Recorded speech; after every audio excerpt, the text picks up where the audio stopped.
Games, Brrraains A Head-Banging Life here with a track by track, and we are looking at one of Bloodstock's 2021 headliners. It is Mercyful Fate, Don't Break the Oath. The second studio album by the Danish heavy metal band, released in 1984. Although very influential to future black metal bands due to its lyrical content, the music itself is more reminiscent of traditional heavy metal. This is not a black metal album.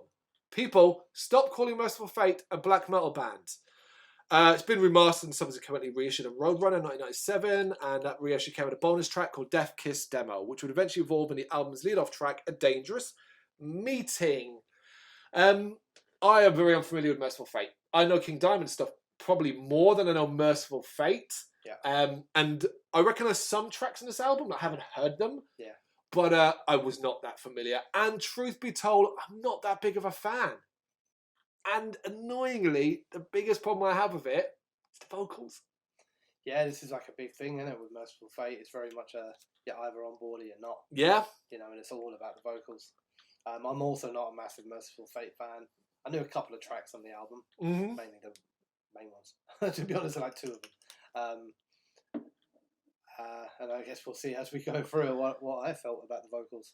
Dangerous Meeting is the opening track. I like it. It's an opening gambit of guitars and drums, meaty even with a very dated production. It's got some pretty kick-ass riffs, some good soloing, and King Diamond sounds positively possessed. Yeah, I like nice old school sounds to the instruments. Guitars are nice and crunchy with good drums. But Starting. a well-known issue exists for me, though, and I do not like his high-pitched vocals that much. I think sometimes across the album you'll see that I can get on board with them a little bit, but the verses in particular here were a real struggle, which is a real shame because I like the music a lot, but it's not the sort of vocal style you can just ignore and kind of go, oh, that's all right, it's only part of the band. No. If he's singing, you're listening. Yeah, you're not. You know. You are listening. I didn't mind the chorus, though. I thought the chorus worked better with his vocals because there were some backing vocals too, weirdly, which kind of had like I don't know if it's because he's trying to harmonise with the backing vocals, it meant he had to calm it down a little drop bit. an octave, yeah. You know what I mean? But yeah, bit of a quandary after the first track. Was like, oh shit.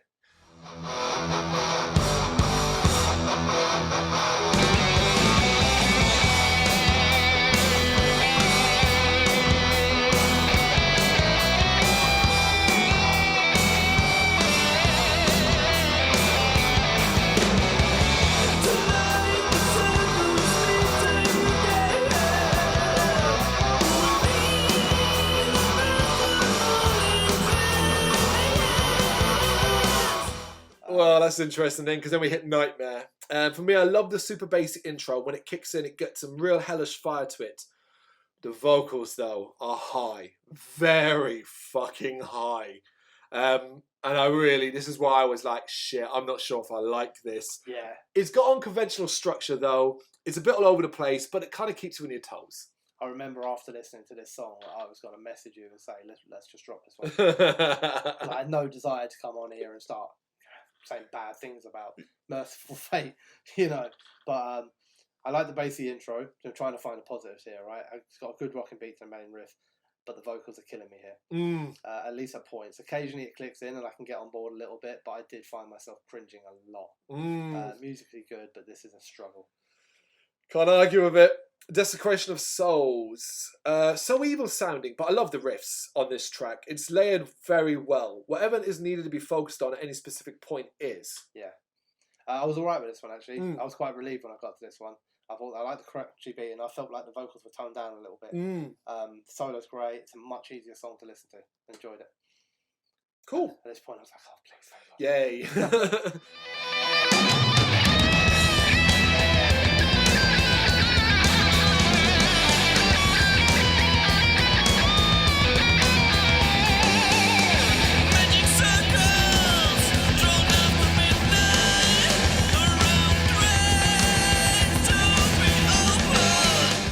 Night of the Unborn, killer guitars yet again. They are the star of this album. And it's funny that people kind of focus so much. I mean, I guess you're forced to focus on Diamond's vocals so much when the guitars are the real stars here.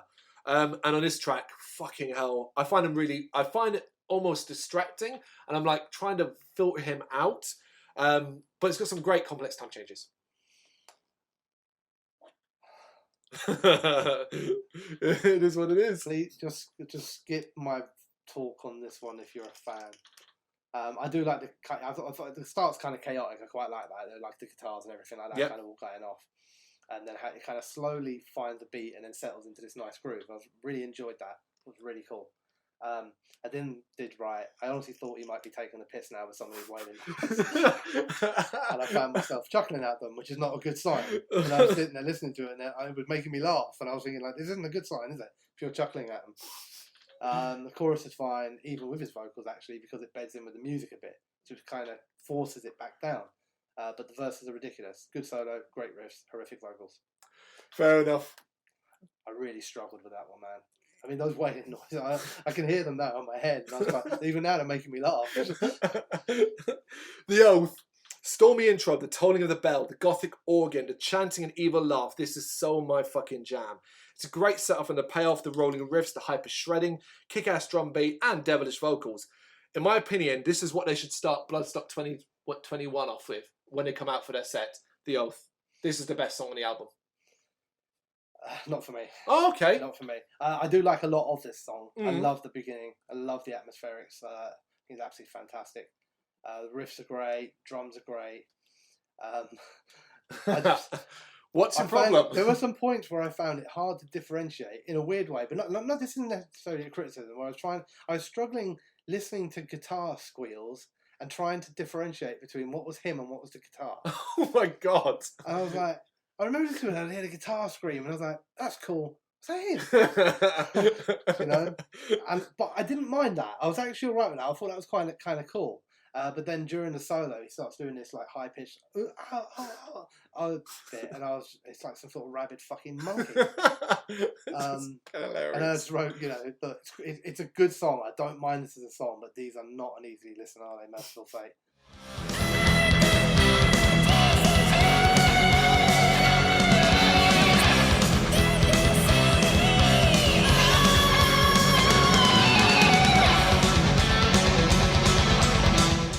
Oh god, not for the faint-hearted, are they? The band. I mean, like you don't start off with Mercyful Fate. Do you know what I mean? You'd have never listened to metal again. I think. No way. You're like, what was this fucking crazy shit? Gypsy. For me, it's cool to get a shorter and lower tempo offering, even though it has like a rollicking guitar solo to boot in it as well. I like this song. This is actually one of my favourites on the whole album. Cool. It's got a nice kind of rocking kind of beat to it.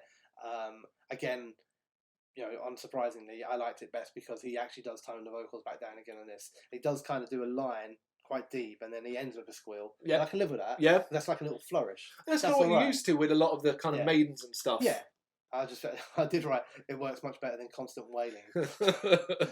I felt that this was a much more standard song, and it's better for it. I really like it. I see the gypsy white girls living in the snow.